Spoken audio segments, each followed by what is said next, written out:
care about clean water, then this matters to you. If you care about wildlife, whether it's threatened or endangered species, then you should care about this issue. There's so many grows, we have to prioritize which ones we investigate and to get the drug off the forest. The volunteers get an opportunity to see all this garbage out there, and most of the time they don't know anything about it. We find anywhere from 4 sleeping bags to 20 sleeping bags sometimes. Or we've had them pull a knife on the canine and stab the canines. They've got cities they're building basically, so sometimes they're pretty extensive.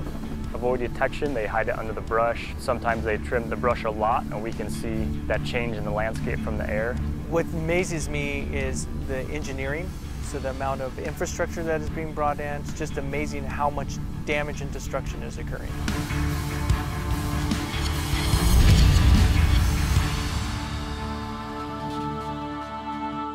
A lot of people believe marijuana is a harmless, even life-enhancing natural substance with little or no negative impact on our health or environment.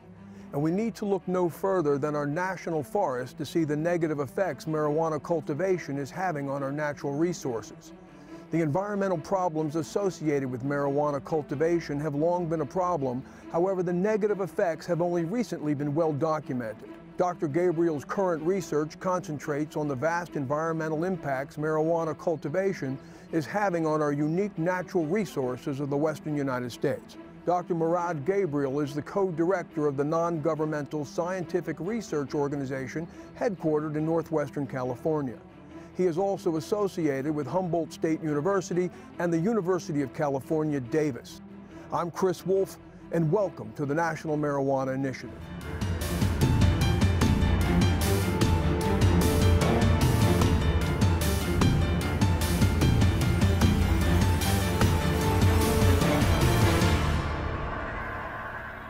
We are in California at the Sierra National Forest, where Dr. Gabriel is briefing members of the National Guard, the Forest Service, and the High Sierra Volunteer Trail Crew on today's mission. We're about to hike into the forest to a marijuana grow site that Dr. Gabriel and the team will be cleaning up. Today's group consists of 2 to 3 dozen people, which is typical of the effort needed to reclaim these sites. The cost of today's reclamation project will be tens of thousands of dollars and does not include remediating the land, an even more intensive and expensive process. Dr. Gabriel has been studying the problem of illegal marijuana cultivation on California's public land since 2004, when he began trying to solve the mystery of why members of a rare species called the Pacific fisher were being found poisoned to death. Dr. Gabriel determined their source of death to be exposure to rodenticides spread by illegal marijuana growers. The fisher is a member of the weasel family that lives in remote parts of North America. Due to its small, isolated populations, they are considered vulnerable, and the chemicals used by marijuana cultivators pose a significant threat to the species. Members of international drug trafficking organizations take advantage of the remoteness of the forest to live and work undetected at their grow sites for months at a time. They clear parts of the forest to establish marijuana cultivation and processing areas, as well as their living and sleeping areas. You see right here, this is one of the cameras we put up. Right. So that's a camera that we put up to get this trail. What we're trying to document is all the wildlife coming in. These trails make it easier for wildlife to travel to parts of the forest they might not otherwise visit. The increase in the animals' ranges also makes them more likely to come into contact with marijuana grow sites and the hazardous chemicals spread around them. Dr. Gabriel documented a 233% increase in wildlife poisonings between 2009 and 2014. This camera's been out here, I believe, since January of this year. And so that's just, we're going to keep them out here for about a year or possibly more, just to monitor what wildlife comes in before grow sites clean up, and then how they dissipate and don't venture in here again after cleanup. So this is a site right up ahead? The site's coming up here, so what they typically do is they thin out the manzanita, they come in, but you can see this trail system. Right. This isn't something where someone's walked it 2 or 3 people in one day or 2 days. This is multiple years, and this trail system, the next grow of the complex goes all the way to that other side of that ridge line. How did you guys find this site? Well, law enforcement found it through their interdiction efforts. So they find it, They go ahead and run the operations to do the eradication, and we assist them to kind of do the environmental assessment and then bring in, our team, but then work with the local teams here, like the other NGOs. So High Sierra Volunteer Trails Crew has usually been the component, the lead here in the Southern Sierras to clean up sites over here. This looks like ground zero where these cultivators live. So tell us, what are we looking at here? That's a flat bench. Cookware, you have some onions that are regrowth since last year. You've got coffee, Pepsi cans, you have cooking utensils. This is where they prepared their food. No more than a couple feet away from a carbofuran. You have all of their clothing and other types of material. You have toothbrushes here, a cook stove. You've got propane tanks. Right behind you is their tent area. This is where they sleep? They sleep. And I believe we found 4 sleeping bags here, so this is probably about a 4-man crew. There's a trash pile right over there, but they usually throw the trash down, and it's kind of out of sight, out of mind. I hear a waterfall in the distance, so talk a little bit about the irrigation system that these cultivators use, because we also see tremendous amounts of tubing. How does that work? There's 2 creeks that come in here. Just to give you the lay of the land, these 2 creeks come in and they go into the San Joaquin River that goes down to the San Joaquin Valley that feeds a lot of either agriculture and also salmonid, so salmon and anadromous fish-bearing streams. But there's also a lot of grows around here that also flow into a local lake where people recreate. Now what happens, what the cultivators do, they put irrigation pipe, and you can clearly see some of this irrigation pipe that's 1-inch tubing, and they'll go ahead and tap it into that creek, build up the velocity by gravitational feeds, and so it'll just come in, build up velocity, swing it up from the creek, and then it pulses into this grow and then charges all of these lines. I see all these little capillaries running off the bigger lines, correct? Yep, that's a spaghetti tubing that comes in and they cap in, and each one will have an emitter. The emitters would be quarter to upwards of a half a gallon per hour. So if there's thousands of plants, half a gallon per hour, we're talking 24 hours a day. For the growing season, these cultivators don't pull out the pipe at the end of the day. They keep them in there year round. So that's 365 days a year, 24 hours of half a gallon per hour. Millions of gallons. Millions of gallons a site could easily be poaching from our public lands. That's only one site. They detect only 350 to 450 sites a year in California. That's probably an estimated 20 to 50% of all the sites that are occurring in California. Times millions of gallons of water theft per site, that's billions, if not several billions of gallons of water being poached from our public lands just to feed this plant. These growers use illegal pesticides and rodenticides brought in from outside the United States and are pouring thousands of gallons of these chemicals onto our public land. Dr. Gabriel and Dr. Greta Wengert are going to tell us about these chemicals and how to safely dispose of them. Dr. Wengert is also the co-founder and co-director of the Integral Ecology Research Center, and her research has focused on the environmental impacts from trespass marijuana cultivation. Dr. Gabriel, we've just come across a grow site here that's been reclaimed. It looks like we've got pesticide here. Can you talk about what we've found here? So what Dr. Wengert's going to pick up is actually an unknown pesticide, but it has been confirmed as carbofuran now after additional ancillary testing. But you can see it's a Gatorade bottle, which poses a risk not to the environment, but also to human health, because literally anybody can come in here right now, see this and see, oh, it looks like a milky white substance in a Gatorade bottle, open it up, and then that's going to pose a health risk to individuals.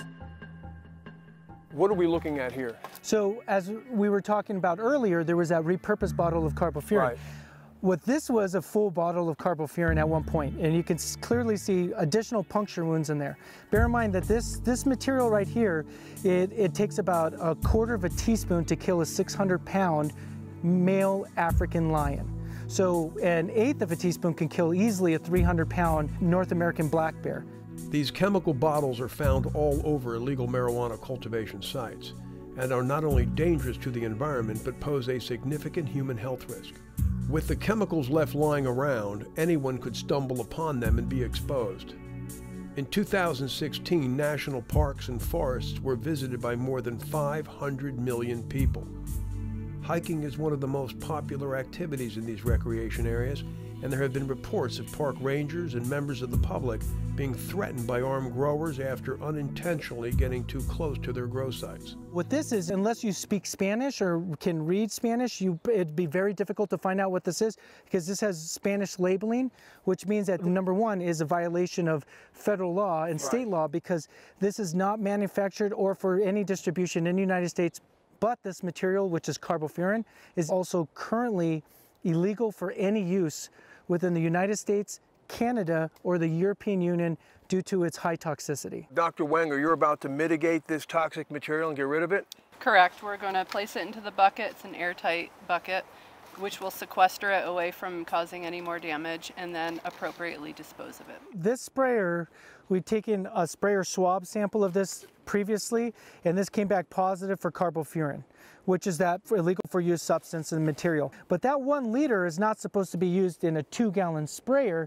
That 1 liter is supposed to be used for 3,000 gallons. The overuse of these toxins is not an accident. The growers intentionally use more than necessary in order to keep away any wildlife that may harm their crops. What we see and document out there is most likely just a fraction of the amount of deaths that are normally occurring, because what happens, what we suspect, is an animal gets exposed, consumes a lethal dose, and then most likely because of the fear syndrome, they're going to run away and then die a half a mile away. We won't find those carcasses. We only find the ones that actually die instantaneously. One of the most memorable in regards to like a deleterious action was a grow site about 2 years ago, where we're documenting and assessing a grow site for the Forest Service, and we're coming into this site, and then when we come into a dead animal, the first one was a gray fox that was dead, and then there was a turkey vulture that was actually embedded in that gray fox, that it took 1 bite and likely died. Turkey vultures, these are carrion eaters. They can eat dead animals. They can eat animals that have succumbed to different diseases and not be impacted by those diseases or pathogens, because they've developed immunity throughout the years and evolved with that. Now we have something that took probably 1 or maybe 1.5 bites and died. The other thing I noticed at that instance was there was a lot of flies trying to land on these carcasses that were decomposing, but yet there was no maggots. The flies that were landing were flying off, landing on me, and then dying instantaneously. So I documented it, collected some samples, then probably another half a mile away in another part of that complex, the exact same thing, but instead of a gray fox was a big black bear. It died while biting a tree because it's probably most likely convulsing, was suspected in the field, and a turkey vulture, again, embedded in it and died. If you look at this, this is a bear that just came in May 14th of this year, and so it's a beautiful shot. Here's all the trash, the food coming in there, and if I go ahead and if I go back through these photos, the other thing that's kind of surprising, unfortunately, there's also a bear here, and you can see that bear is coated with some type of white pesticide or fertilizer material. This may have been the bear that popped open that carbofuran bottle, and that was only 5 days ago, less than a week. May 15th. Yep. When we took those samples into the laboratory for further ancillary testing, all of those 4 carcasses came back positive for carbofuran, and what we suspected is that the growers were putting food at their marijuana cultivation site and contaminated it with carbofuran, and that's why the gray fox and the bear died, and then whatever consumed those, like the turkey vulture, died as well. So this says fósforo de zinc, and you can see it says peligro, which means danger, and it says also hecho en Mexico. This is something that was made, and it's not for distribution at all in the United States, and you can clearly see that puncture wound right there. That is from either some large type of carnivore that has punctured this and has compromised this and either consumed it or popped into their mouth. It's my understanding that a tremendous amount of this material is used, correct? Oh yes, U.S. Forest Service finds these bottles at a lot of different sites, and they're distributed either on the plants, the soil, and the water, and so this is a significant environmental and human health risk. Rainfall washes the growers' dangerous chemicals into the waterways. The chemicals also seep into the soil and can eventually make their way into the groundwater. These harmful compounds not only pollute water used by wildlife, but can ultimately end up in municipal water supplies. If we go for private grows, some of the questions that we've been asking in other states that have legalized marijuana is you have these private grows that are highly fertigating their marijuana products with a lot of high rich nitrogen. Is that being conditioned to be either potable, non-potable water, but getting rid of the nitrification issues? And when we found out, like in Colorado, no, that just basically gets flushed into the municipality. So now you're having this potential high nitrogen fix that's coming into municipal water. Here in California, we have that, but we also have the trespass cultivation. The trespass cultivation water use is significant, where we're going off of the numerical values that actually the marijuana cultivators have provided us is 900 gallons per plant for a 150-day growing season. So when we look at just on United States Forest Service lands, just in 2017 was close to 1.5 million plants just removed off of California. And when we compile those numbers, that's about 1.1 to 1.2 billion gallons of water, which would be equivalent to 2 months of San Francisco's household use. There's a lot of people that grow it on private property and that they don't think it affects the national forest, but we have some that's on private and they're pulling the water off of public lands, or it's half and half. It's on a fence line and some of it's on the national forest, some of it's on private property. We've had private landowners that have had wells go dry because of the marijuana growing, and then they start pulling the water off the forest as well. We're talking now water theft off of our public lands that is being conducted without the agency that's stewarding our public lands permission, the public or policymakers' permission. So this is 100% theft and poaching, just like if it was poaching wildlife or other natural resources, it's equivalent. The other impacts is the erosion, and then we have the pesticides. Pesticides are not just even maliciously intending to poison wildlife, but the pesticides that are killing the insects that are damaging their marijuana plants. That's a pesticide there on the plants. The gross overspray on the soil, the next rain event, that soil percolates that pesticide into the waterways. You have salmon, amphibians that are living in that waterways. You have humans that are downstream. You have recreationists. You have families that are bringing their families out here to camp, to swim, and to utilize our public lands for what they're intended to. And now you have this threat layer that is being inundated into these natural resources that could potentially pose not just a human or an environmental health risk, but there's also that other impact of the accessibility of our public lands because of armed growers out in these forests.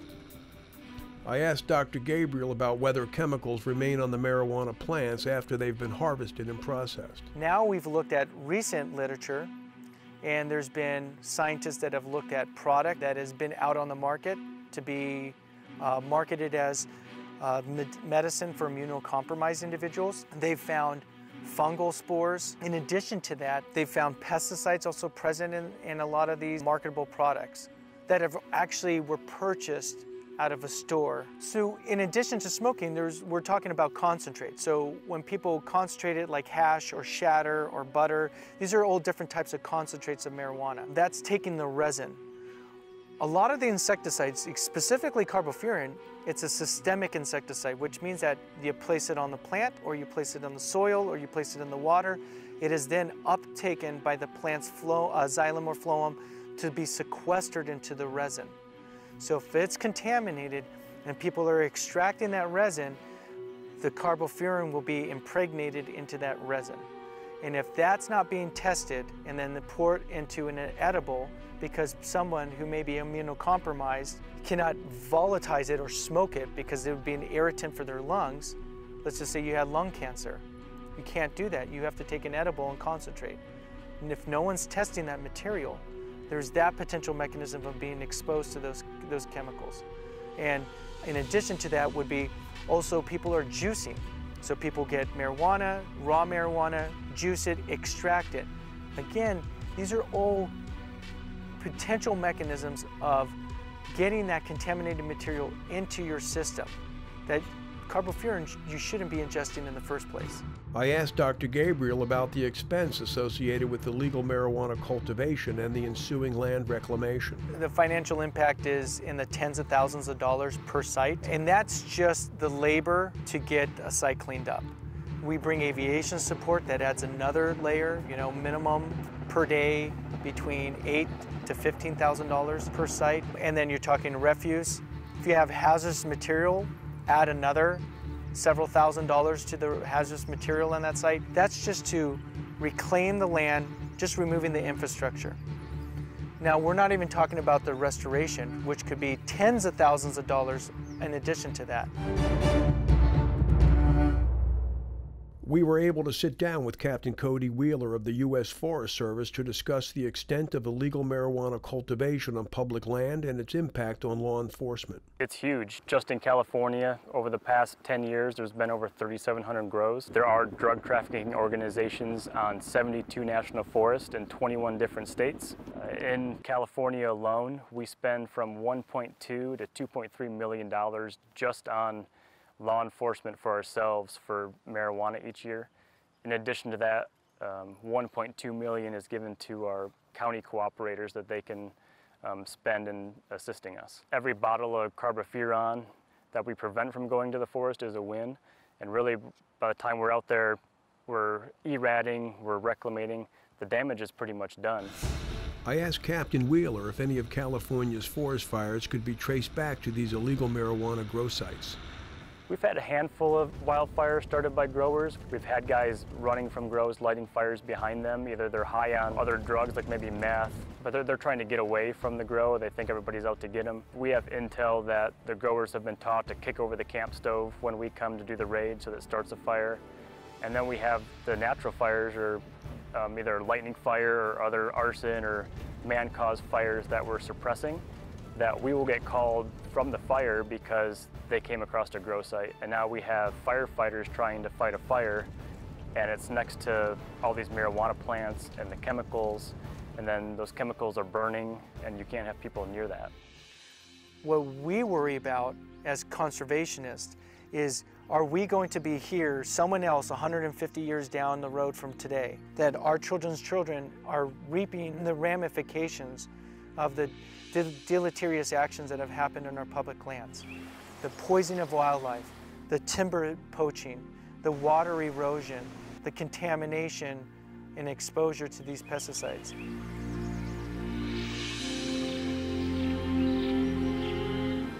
Somebody who's sitting in let's say, Ohio, or someone sitting in Delaware is wondering, what does this mean to me that California is so contaminated?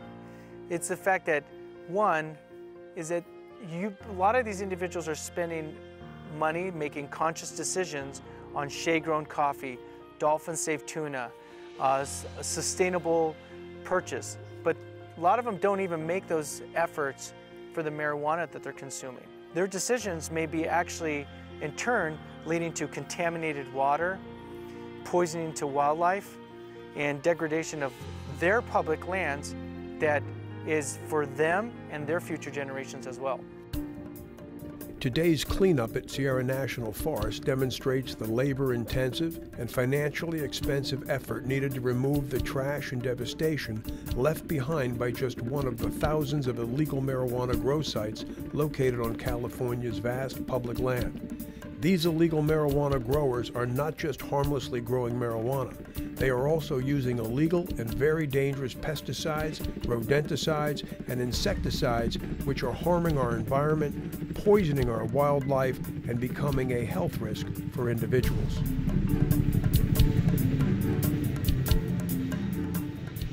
Marijuana is often perceived as harmless. However, as you've seen in this video, its cultivation can be detrimental to humans and the environment. Dr. Gabriel is available to speak to your organization, so for more information, please reach out to him via the National Marijuana Initiative. I'm Chris Wolfe, and thank you for joining us.